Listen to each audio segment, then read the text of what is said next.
انسان کے تمام اعمال بیکار ہیں، رائے ہیں، کسی بھی فائدے کے نہیں اگر ذرہ برابر بھی عقیدہ توحید میں ناقائم ہو۔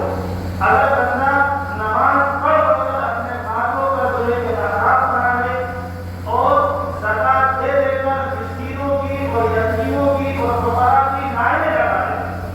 اور اسی طریقے سے روزہ رکھ کر اس کی کمر جھک جائے اور حج میں لاکھوں کروڑوں پیسے خرچ کر دے، لیکن اگر اس کا عقیدہ توحید درست نہیں ہے تو ان کے تمام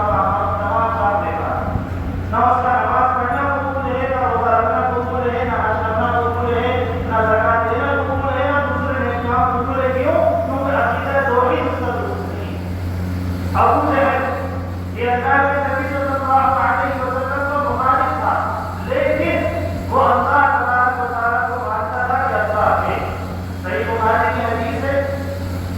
کہ ابو جہل نے ایک مرتبہ کعبے کی کعبے کو منعقد کیا اور اس کی تعمیر کی تو اس نے یہ شرط لگائی کہ اس تعمیر کرنے میں جو حصہ لے گا وہ شخص آئے جس کے کپڑے حرام مال سے نہ ہو بلکہ حلال مال سے ہو، اور اسی طریقے سے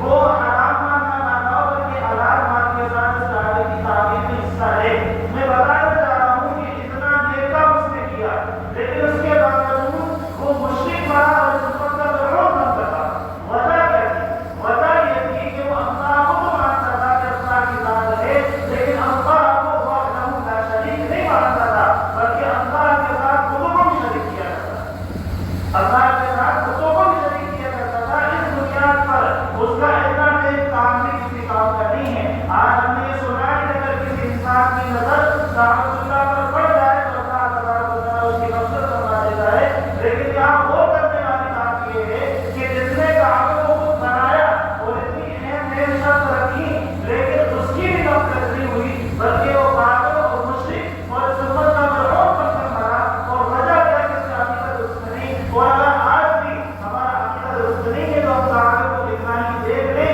یا کتنے ہی نیک کام کر لیں لیکن ہمارے نیک کام قبول نہیں ہوں گے۔ ایک بات کو سمجھ لیجیے، توحید کا معنی ہوتا ہے اللہ تبارک و تعالیٰ کی ذات، اللہ تبارک و تعالیٰ کو ذات اور صفات میں یکجا ماننا، اکیلا ماننا۔ ذات اور صفات میں ذات الگ چیز ہے، صفات الگ چیز ہے۔ ذات کا مطلب ہوتا ہے پرسنالٹی، شخصیت، اور صفات کا معنی ہوتا ہے کام، کردار، یعنی کہ حضور۔ اب اللہ تبارک و تعالیٰ کے جو کام ہیں اور اللہ تبارک و تعالیٰ کی جو قدرتیں ہیں ان کاموں میں اور قدرتوں میں کسی اور کو شریک کرنا اور یہ کہنا اور یہ ماننا کہ یہ کام جو اللہ تبارک و تعالیٰ کر رہے ہیں دوسرے بھی کر سکتے ہیں، یہ استعمال کر سکتے ہیں۔ اور جس طریقے سے ذات کا شرک حرام ہے، ذات کا شرک گناہ ہے، اسی طریقے سے اللہ تبارک و تعالیٰ کی صفات میں بھی شرک کرنا یہ گناہ ہے اور حرام ہے اور غلط کام ہے۔ اللہ تبارک و تعالیٰ خالق ہے، اللہ تبارک و تعالیٰ مالک ہے، اللہ کو برحق ماننا، اللہ کو معبود حقیقی ماننا، اللہ تبارک و تعالیٰ کو حاجت روا ماننا، اللہ تبارک و تعالیٰ کو مشکل کشا ماننا، اللہ تبارک و تعالیٰ کو بگڑی بنانے والا ماننا، اللہ تبارک و تعالیٰ کو نفع اور نقصان کا خالق و مالک ماننا، یہ تمام چیزیں جو اللہ تبارک و تعالیٰ کرتے ہیں یہ اللہ تبارک و تعالیٰ ہی کے کرنے کو ماننا۔ اگر ہمارے اندر یہ بات آئی کہ بگڑی بنانے والا یا حاجتوں کو پوری کرنے والا پورا شخص ہے یا پورا انسان ہے تو یہ ہمارے عقیدے میں خرابی ہے اور یہ شرک ہے۔ اور اللہ تبارک و تعالیٰ نے اسی شرک کے متعلق ارشاد فرمایا ان اللہ لا یغفر ان یشرک به ویغفر ما دون ذلک لمن یشاء، کہ اللہ تبارک و تعالیٰ ہر گناہ کو معاف کر سکتے ہیں لیکن شرک کو معاف نہیں فرمائے۔ اتنا سخت ہوتا ہے، شرک کو معاف نہیں فرمائیں گے۔ آپ ذرا خود یہ سوچیں کہ کوئی انسان اگر یہ چاہے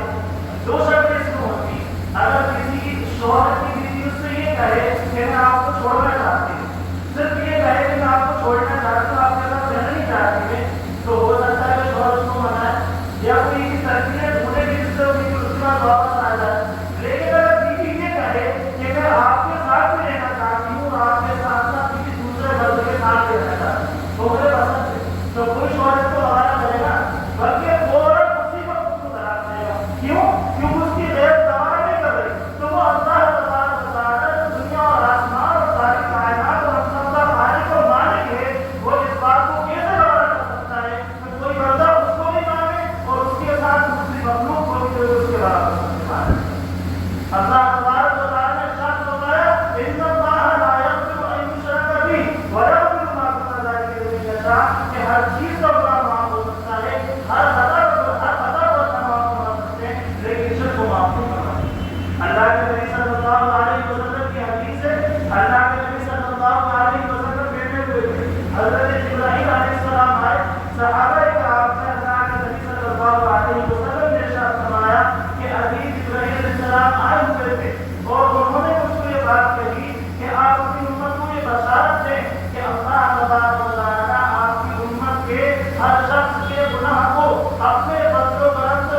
اور ہمارے یہاں کا معاملہ آپ دیکھیں اسی طریقے سے اللہ کے نبی صلی اللہ علیہ وسلم نے فرمایا حدیث قدسی ہے اللہ تبارک و تعالیٰ ارشاد فرماتے ہیں اللہ تبارک و تعالیٰ ارشاد فرماتے ہیں کہ اگر بندہ زمین بھر کا گناہ کرتا ہے